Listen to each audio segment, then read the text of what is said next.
Hi guys, welcome to the current session on advanced taxes. We thought it is quite important for all of us to learn how advanced taxes have to be done. You must be asking me why advanced tax as a topic is even being discussed now. Look at the situation.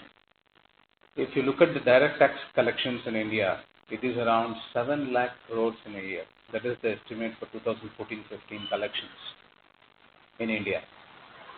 Out of this, almost 50% of the collections comes by way of TDS and advance taxes. So that means to say a whole lot of money goes to income tax department before the end of the financial year. And that is the reason the people, at least who goes and attend the income tax scrutiny assessments, they must be agreeing to my point. Whenever you go to the department and you are handling some case, the officer will ask, how much advance tax is this client paying now? How much is advance tax is this associate paying for this quarter now? They have lot of, I should say, they have targets to collect the advance taxes, and every now and then they keep bugging the chartered accountants, asking them, follow from your clients to pay the advance taxes. We have targets to achieve. So it is something like even the income tax department works like a corporate entity and they have their targets to achieve. So in the light of this, it becomes an additional, or I should say, one more important point why advance tax is gaining a lot of importance in our discussions these days. As far as our office culture is concerned, and all of us know we are a happy organization that lets us be a group of people who are very organized at work, as a result of which the speed with which we deliver services to our clients is very faster, and that leads to client satisfaction. So this is the mantra that we should follow in the entire office to ensure that all our jobs are of high quality when we deliver to them to the clients and are really timely and relevant to the client, right? So I'm again emphasizing on this point so that this also is important as far as advanced tax computations are also concerned. So as we are progressing to our vision, it is important for us to follow certain processes which speeds up our work and also ensures that there is a lot of quality and accuracy in the way we do our work. And advanced tax, I have to tell you, is no exception to the services that we provide to our clients. In this process, we have started using Reliance software henceforth in order to do the advanced tax computations too. All of you must be aware, it has been at least 3 years now that in our office the Reliance software has been there, and we have been using it diligently for filing the tax returns of the clients during the year end. Now we are going to use the same software on a quarterly basis in order to determine the advance tax liability also. So that we are trying to bring in a sync between the computations that we do on quarterly basis and the methodology or the software that we use for the year end, right? Currently, we are mainly depending on Excel spreadsheets for computing the advanced tax computation. So basically, how is it happening? You have an income tax computation statement. You look at the books of accounts, trial balance, profit and loss account of the client on periodical basis, say quarterly, and take the numbers from them and plug in the Excel statements, compute the advance tax, inform the client, and make the client pay the advance tax. That is the way, that is the methodology that is being followed now. But if you look at the Excel statements, mostly they're all individual based or manual based. So there is a lot of scope for errors to emerge in case of Excel tax computations. So what are these errors that we are talking about? Look at a scenario, you are doing an Excel statement, Excel tax computation statement and you send it to the partner. He reviews it and sends it back to you. There are few changes, and then you correct it and again you send it. Then your senior reviews it. He finds, okay, these 2-3 changes you have to make. Again, it comes back to you. And if you look at this, there are trail of Excel sheets. You have 3, 4, 5 advanced tax computations at a time, and you end up uploading everything in W. Sometimes it becomes a little bit tricky to identify which is the final advanced tax computation. That is one disadvantage of the Excel computation method. When we do the computation using the Excel statements, there may be arithmetical errors. We start with profit as per profit and loss account, add inadmissible, deduct admissible, arrive at the taxable income, then apply the tax rate, you are arriving at the advanced tax installment. Right. But in this process, look at a scenario while giving the formulas. You're taking profit, add inadmissible. Instead, inadvertently, I'm sure you don't do it intentionally, but inadvertently, instead of plus, you put a minus there.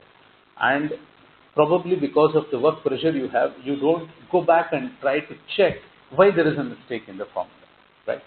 So these are the arithmetical errors that would emerge in case we stick on to Excel tax computations. It may contain problem in running macro or sometimes in linking the correct amounts. There may be certain different ways that you use in order to do the advanced tax computation of collating the data, and you run a macro, pick up the data from various things, and then plug in the numbers in computation. There may be a linking problem there. As a result of that, the advanced tax that you have computed is not guaranteed that it is right. Correct? The assessee may be a senior citizen for whom advanced tax is not applicable, which may be missed out. You would have just taken an Excel statement, put the slabs, finish it off. But Reliance software does not work like that. For each assessee, it will ask for the date of birth. That on its own computes what is the age of the assessee. As a result of that, even if you have plugged in the numbers, it may end up telling that there is no advanced tax to this assessee. So the software is trying to relate to the income tax law at every point of time. But manually it may be possible you may miss out certain provisions. As a result of that, we may end up having errors in advanced tax computation. We are trying to minimize them, trying to be accurate in our work. That is the objective. Framework for advanced tax computation. Largely, I would advise these should be the steps that you must be following in order to do advanced tax computation in Guru Anjana. Right? Let us look at them. Listing of the clients.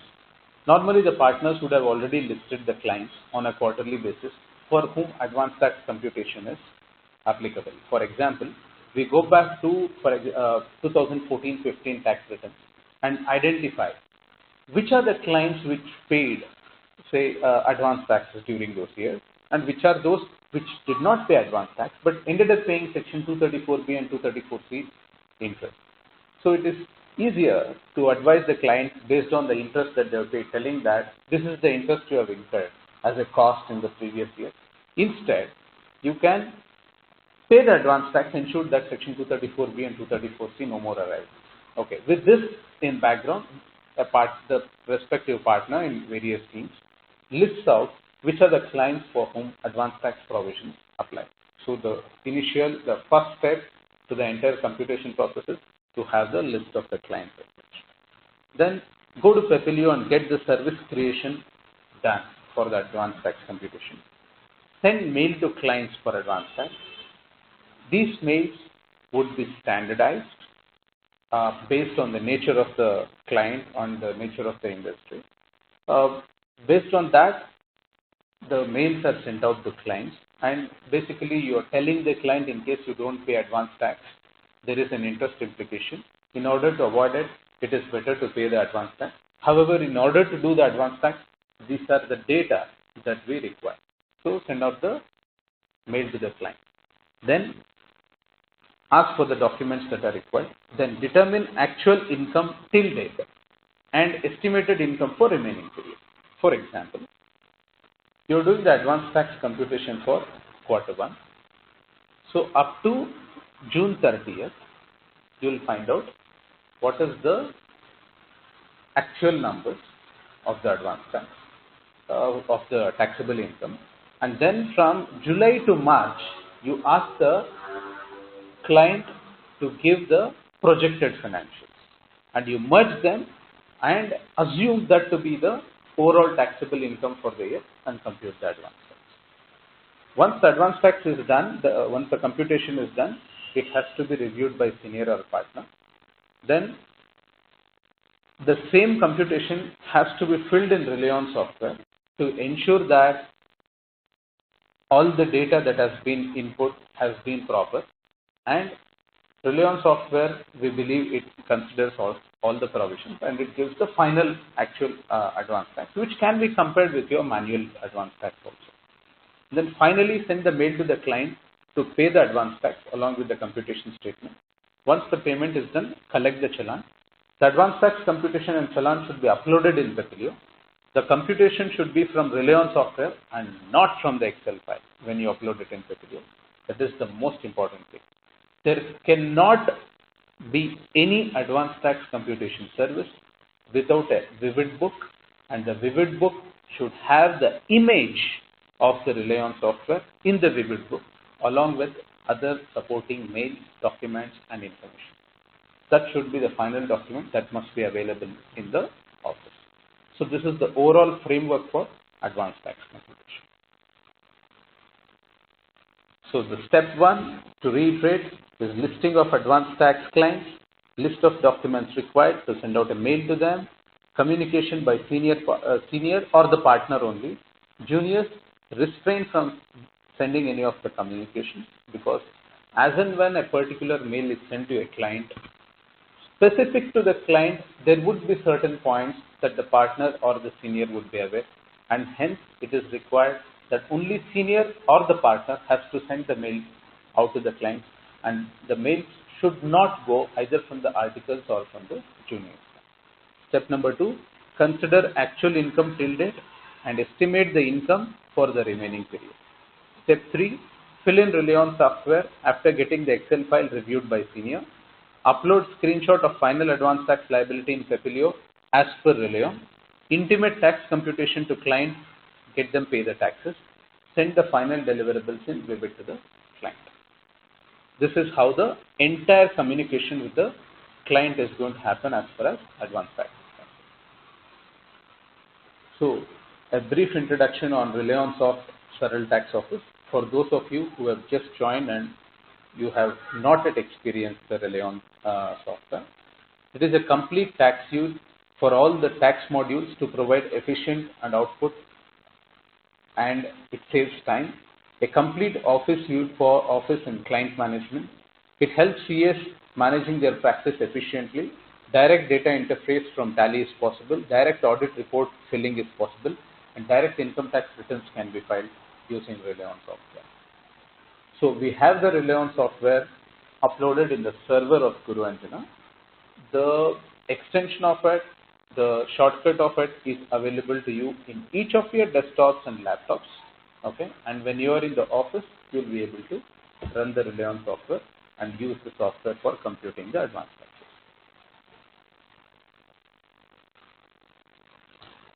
This is how the advance tax computation module looks in the Reliance software. It has various data that has to be filled, right from starting with the client name, the assessment year, the address of the assessee, the PAN number of the assessee, the date of incorporation of the assessee or date of birth of the assessee. The entire general information is captured, and then only the income details are allowed to be captured in the software. So this is a self-contained check in the software to ensure that all the data that is relevant for a client is there in one place. So every client you're doing an advanced tax computation, the software on its own creates a separate file inside the software. So whenever you log in, you can call for the name of that specific client, click on that, and the data relating to that client appears on the screen. And then you have a drop-down list in order to select relevant assessment year. So whichever assessment year you select, for that specific assessment year, you will be having the tax computation. So once the advance tax has been computed. You can see the red mark there that shows the tax liability that has to be paid by the assessee. Then, as far as advance tax numbers are concerned, we have to look at section 210 and identify what should be the portion of advance tax installment that has to be paid for that quarter. For example, for Q1 for corporates, it will be 15%, that is June 15, then 45% by September 15, then 75% by December, and balance advance tax by March. In case of non-corporate assessees, it is 30% of overall tax by September 15, 60% of overall tax by December 15, and balance taxes by March 15. So that is the overall advance tax due date and the installment data. Then coming to how to handle advance tax computation on quarter-on-quarter basis, it is a little bit tricky, but with this small table, let us try to understand how it can be done. First, compute advance tax for quarter 1 and upload the computation in Prepare. So you have completed the advance tax computation for Q1. Then collect computation for Q1 and analyze the assumptions made, make suitable alterations if required. Compute the advance tax then for Q2. So first, by June 15, you have done the advance tax computation for the quarter 1. Now you are in quarter 2. So you must be asking, what should I do? First thing is download the data from Q1, analyze it, understand what are the various assumptions that have gone into preparing the advance tax computation of Q1. It may have things like transfer pricing adjustment, disallowances for TDS not done, disallowances for statutory remittances not made. These are all estimates that are done considering full year into perspective, right? Same assumptions you will make for quarter 2 also. So when you reach quarter 2, the actual numbers up to quarter 2 needs to get changed in your advance tax computation. For example, when you are doing advance tax computation for quarter 1, you have taken the data from April to June 15 being the actual numbers.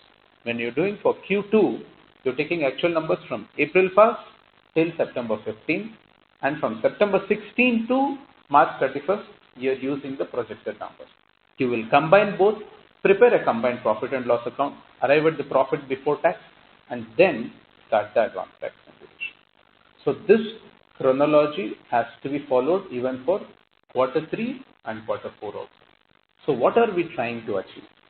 We are trying to achieve the most accurate advance tax number as and when we move forward into the end of the financial year. Quarter 1, we have actual numbers up to June 15, quarter 2 up to September 15, quarter 3 up to December 15, the actual numbers. For the final quarter, you have actual numbers up to March 15. So progressively when we follow the system, by the time we reach March 15, the assessee would have determined the income tax liability almost accurately. So the point is, all advance tax computation should be in sync with year-end computation. Hence, the additions and deductions must be thought about at the time of computation itself. You may get a clear idea about advance tax computation of a particular client even if you go back and check the final tax computation for previous year. For example, if you are doing advance tax computation for a company for quarter 1 of financial year 2015-16, you can check the tax computation of the client for the previous year and see normally what are the disallowances that is coming. Okay, those can be used for advance tax computation. In case the company has taken care to ensure that those disallowances should no more appear in tax computation, in those cases you can do a pragmatic approach and remove those items from advance tax computation, then proceed in finalizing the advance tax computation. So I think on an overall basis you are aware as to how the advance tax computation has to be done now, and then how you should communicate with the client for this, what should be the data that you would be considering, okay, how you are going to check your Excel file with your Reliance software just to ensure that all your assumptions with respect to income tax or factual figures is in sync, and there are no errors in the advanced tax computation. Sometimes it may so happen that in case there is an error in advanced tax computation and you pay a shorter amount, the client suffers the interest under section 234(3). And again, by chance, if you make them remit excess, believe me, it is like taking the money and putting it in Tirupati Hundi. You don't know when you are going to get back the refund from the income tax department. And obviously, I am sure heart in heart, none of you want your clients to suffer from not getting the refunds for a long period of time, and in turn they cursing you very badly. So I suggest this has to be handled in most systematic and process oriented manner, and have a threadbare control over quarter to quarter comparison of advanced taxes, and by the end of March 15 for quarter 4 when you are doing it, ensure that the advanced tax computation that you are doing is almost accurate to final computation that may come in future. So just wanted to talk to you on advanced tax, on this structure of the advanced tax, than going into the technicalities of how to compute the advanced tax. I hope you have understood the basic structure of how the working of advanced tax needs to be taken care. And once you are through with everything, the PPLO should have your vivid report, the advanced tax computation, the tax challan, communication with the clients in the message box, and any other documents and information that you have used in order to do the advanced tax computation. What I must be cautioning you is, systems and processes are there. These are there to guide you, to ensure that on an overall basis, you are not crossing the limits or doing any errors. But in spite of all these systems and processes, the most important thing that works in any professional organization is also an internal check. Once you are through with your computation, even with Reliance software, ensure that it passes through the partner or the senior to ensure that the overall assumption based on which advanced tax is computed is correct. And once they say it is final, you can send the final files to them, and they in turn can send it to the clients in their communication. So this, I feel, our advanced tax computations would be most accurate than it was ever before, and I'm sure it will be a big success using Reliance software henceforth for all our advanced tax computations. Thanks a lot. Enjoy.